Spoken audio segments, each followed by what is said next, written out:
Diqqat qiling, tezkor ob-havo ma'lumotlari. Assalomu alaykum hurmatli tomoshabin. O'zgidromet markazi respublikamiz hududida 26-iyuldan 29-iyulga ob-havo ma'lumotlarini e'lon qildi.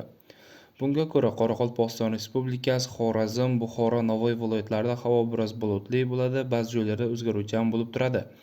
Yog'ingarchiliklar kutilmaydi. Shamol sharqdan sekundiga 7-12 metr/sekund tezlikda esadi. 26-27 iyul kunlari ba'zi joylarda shamolning tezligi 13-18 metrgacha kuchayishi mumkin. Chang to'zonlar ko'tariladi.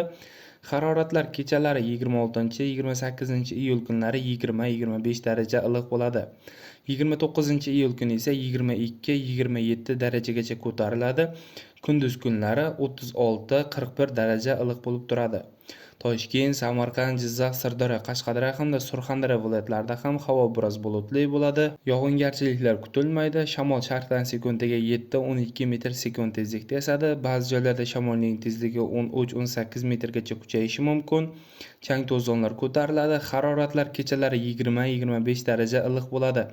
Kunduz kunlari 34-39 daraja iliq bo'ladi. Qashqadaryo, Surxondaryo viloyatlarida esa bu holat 37-42 darajagacha ko'tariladi. Respublikamizning vodiy hududlarida, ya'ni Andijon, Farg'ona, Namangan viloyatlarida ham havo biroz bulutli bo'ladi. Yog'ingarchiliklar kutilmaydi. Shamol sharqdan sekundiga 7-12 metr/sekund tezlikda esadi. Haroratlar kechalari 20-25 daraja iliq bo'ladi. Kunduz kunlari 34-39 daraja iliq bo'lib turadi. Sizlarga yetkazmoqchi bo'lgan xabarlarim shulardan iborat edi. E'tiboringiz uchun rahmat. Sog' bo'ling, salomat bo'ling.